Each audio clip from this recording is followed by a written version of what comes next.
नमस्कार आप सभी को। इधर कुछ सालों से जब से न्यू एजुकेशन पॉलिसी आई है, तो न्यू एजुकेशन पॉलिसी आने के बाद बहुत सारी चीज़ें जो हैं हमें बदलते हुए दिखाई दी हैं। सबसे बड़ा जो इसका एक ड्रॉबैक है मेरे हिसाब से, कि विश्वविद्यालयों में जो ये डिस्क्रिप्टिव पेपर जो ख़त्म कर दिया गया है, एमसीक्यू का जो पैटर्न लाया गया है, पीजी को छोड़ के जो यूजी में जो एमसीक्यू का जो पैटर्न लाया है, ये बहुत ही घातक है।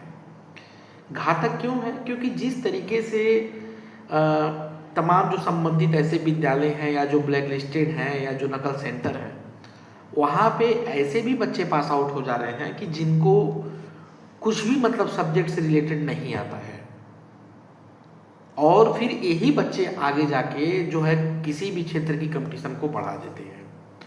तो न्यू एजुकेशन पॉलिसी में भी बहुत सारे अभी इम्प्लीमेंटेशन होने चाहिए। जैसे अब सुनने में आ रहा है कि अब जो इवन सेमेस्टर है उसको डिस्क्रिप्टिव कर दिया जाएगा।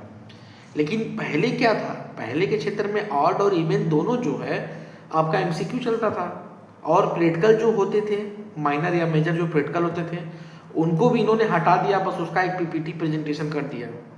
तो इससे बहुत ज़्यादा इफेक्ट पड़ा है, और इसका जो फायदा जिसको मिला है वो बच्चे को मिला है। क्योंकि अगर आप 2020 के पहले का अगर किसी का रिजल्ट देखेंगे, तो जो डिस्क्रिप्टिव पेपर देता है, जैसे बीएचयू के बच्चे हो गए या इलाहाबाद यूनिवर्सिटी के हो गए या गोरखपुर विश्वविद्यालय के हो गए, तो जो डिस्क्रिप्टिव पेपर देता है उससे उसकी अहमियत पूछिए।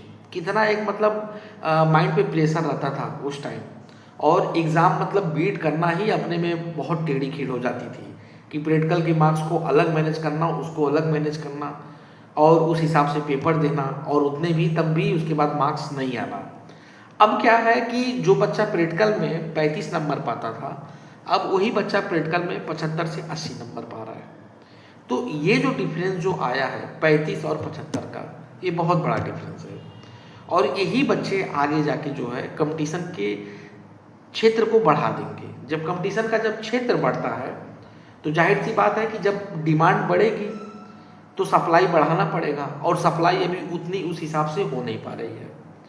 तो ये एक सबसे बड़ा डिमेरिट है। दूसरी चीज़, इधर 5-6 सालों में अगर देखा जाए तो जो पूरी जो शिक्षा व्यवस्था है वो ध्वस्त हो गई है। उस हिसाब से जॉब है नहीं, अगर जॉब आ रही है तो वो क्लियर होते ही 1 से 2 साल 3 साल लग जाता है। जैसे अभी उत्तर प्रदेश में माध्यमिक शिक्षा जो चयन आयोग बना है, उसने भी यूपी टीजीटी और पीजीटी का एग्ज़ाम कराया है। टीजीटी पीजीटी का विज्ञापन कब आया था? 2021 में आया था। और ये एग्ज़ाम कब कराया गया? एग्ज़ाम कराया गया 2026 में। तो एक 5 सालों का एक लंबा गैप चला जा रहा है। तो ये एक राज्य की बात नहीं है, मैं उत्तर प्रदेश की मैं बात नहीं कर रहा हूँ, हर राज्य की कहानी है कि लगभग में कुछ वैकेंसियाँ तो भाई नीट एंड क्लीन क्लियर हो जा रही है, लेकिन कुछ वैकेंसियाँ ऐसी हैं कि जिसमें सरकार के ही लोग हैं कि उसको कोर्ट लेते जा रहे हैं, फंसा दे रहे हैं, मुकदमेबाजी में फंस जा रहा है, और वो क्लियर होते होते एक लंबा अरसा, एक लंबा टाइम चला जा रहा है। इसमें लॉस किसका हो रहा है? लॉस उनका हो रहा है कि जो अपने घर परिवार से दूर रह के पढ़ाई कर रहे हैं, जो अपने माता पिता से दूर हैं, जिनके ऊपर एक मेंटली प्रेशर है कि आगे जाके परिवार को भी संभालना है, आगे जाके पूरा घर देखना है, अपने आप को भी डेवलप करना है। उनका 1 साल 2 साल 3 साल, साल दर साल निकलते जा रहा है। कुछ ऐसे भी कैंडिडेट हैं कि जिनका एक अपर एज हो जा रहा है, उस एज के बाद फिर वो फॉर्म डालने लायक नहीं हो रहे हैं। तो ये बहुत ही एक चिंतनीय विषय बना हुआ है, और इसमें कोई भी जो पॉलिटिकल जो पॉलिटी है या जो लीडर है, वो इस पर कुछ बोलने को तैयार नहीं है। बस हाँ, रोजगार नहीं आ रहा है, रोजगार के क्षेत्र में काम नहीं हो रहा है, लेकिन रोजगार के क्षेत्र में कुछ इम्प्लीमेंट होना चाहिए। अब इम्प्लीमेंट का मतलब क्या? जैसे मैंने बोला था कि आ, पूरे देश की एक शिक्षा व्यवस्था होनी चाहिए, एक तरह का सिलेबस होना चाहिए, पाठ्यक्रम होना चाहिए।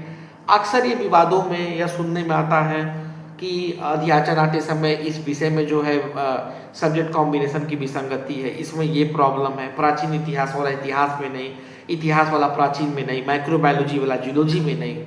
तो ये इतनी बातें क्यों आ रही है? इतना मतलब कॉन्ट्राडिक्शन क्यों है? तो इसको सुधार करना चाहिए, एक नियम बनाना चाहिए, और उस एक नियम को हर राज्य को, हर सेंटर को फॉलो करना चाहिए। इससे क्या होगा कि जब नियम एक रहेगा तो उसको पालन कराने में भी आसानी होगी।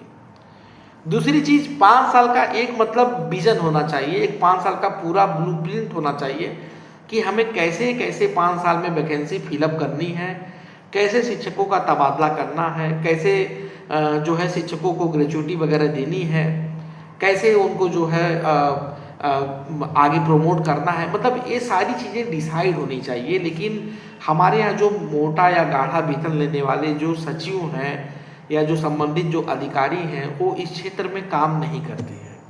अगर वो इस क्षेत्र में काम कर देंगे तो उनके लिए एक नासूर बन जाएगा, उनको बार बार इस क्षेत्र में उसी हिसाब से काम करना पड़ेगा और मेहनत करना पड़ेगा, बल लगेगा।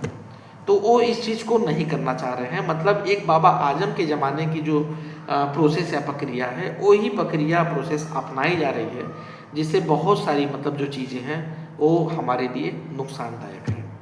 अभी जो आपका जो मुद्दा है कि EMRS का रिजल्ट नहीं आ रहा है, KBS का रिजल्ट नहीं आ रहा है, सर इसमें कैसे क्या होगा, इंटरव्यू कब होगा, तो ये एक बहुत कंसर्न मुद्दा है। और इस मुद्दे पे कोई भी बढ़िया यूट्यूबर या कोई भी बढ़िया व्यक्ति जो उस क्षेत्र से संबंधित है बोलने को तैयार नहीं है।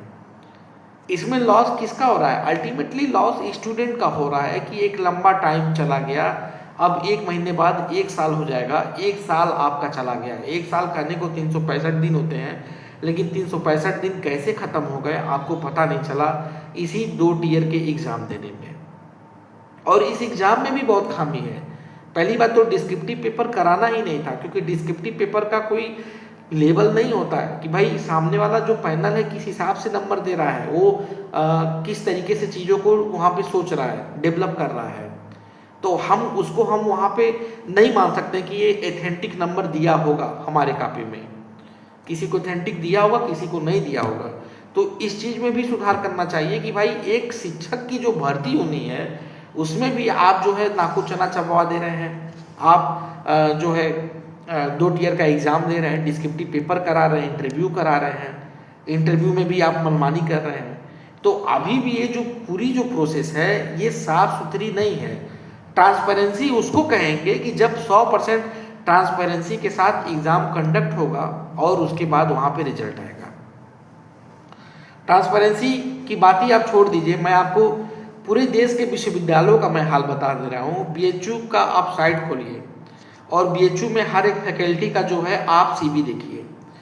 सबके CV में आपने देखा होगा कि अगला इंसान BHU से ही पढ़ा होगा, और वो वहीं पे पढ़ने के बाद चाहे 88 में चाहे 90 में फिर वहीं पे वो नौकरी पा गया। तो ये सबसे बड़ा एक ये डीमेरिट है कि ये जो बहुत बड़े बड़े जो विश्वविद्यालय हैं वहाँ पे भी ये भ्रष्टाचार की जड़ें बहुत लंबी लंबी है कि जो जहाँ से पढ़ रहा है वो वहाँ की नौकरी पा जा रहा है, लेकिन बाहर उसको नहीं डिजर्व किया जा रहा है। तो अभी ये सिस्टम पूरा चेंज करना पड़ेगा। चेंज का इन द सेंस कि कुछ ऐसा यहाँ पे एक आयोग बनना चाहिए या एक ऐसा संगठन होना चाहिए कि जो निष्पक्ष तरीके से एग्ज़ाम कराए। कि जैसे अगर यूपी में ये होना चाहिए कि अगर विश्वविद्यालय स्तर की अगर कोई वैकेंसी आ रही है तो उसको कोई आयोग कराए और आयोग वहाँ से देखे, और इसका जो पैनल वगैरह भी बने वो साउथ इंडिया वगैरह से बने या बाहर से बने, और इसके एग्ज़ाम जो सेंटर भी बने वो बाहर के बने। तब भ्रष्टाचार पे हम लगाम लगा सकते हैं। अब जैसे KBS या EMRS का ही जो एग्ज़ाम हुआ, तो इस एग्ज़ाम एक ऐसी एजेंसी को देनी चाहिए, एक ऐसा आयोग कराए कि जिसके जो मेंबर हों वो स्वतंत्र हों, वो अपने हिसाब से पेपर को सेट करें, और वो पेपर 2 या 3 दिन पहले 5 दिन पहले सेट हो और उसके बाद फिर आगे जाके डिस्ट्रीब्यूट किया जाए। पेपर के पैटर्न में MCQ होना चाहिए, इंटरव्यू वगैरह हटा देना चाहिए। हाँ, पेपर में कठिनाई का स्तर आप रखिए, सब्जेक्ट का डीप नॉलेज उठाइए और उस हिसाब से आप पेपर वहाँ पे सेट करिए कि भाई बच्चा वहाँ पे जो फिल्टर होके आए वो प्योर बच्चा है। लेकिन ऐसा यहाँ पर नहीं हो पाएगा। बाकी ये मेरे मन की बात थी, मैंने सोचा आपसे बताऊँ, शेयर करूँ। और आप सबकी इस पर क्या राय है, आप इस पर क्या कहना चाहेंगे? क्या ये विजन प्लान लागू होना चाहिए कि नहीं लागू होना चाहिए? कितना ये सही पड़ेगा, कितना इफेक्टिव पड़ेगा, इस पे अपनी राय कमेंट बॉक्स में जरूर दीजिएगा। धन्यवाद।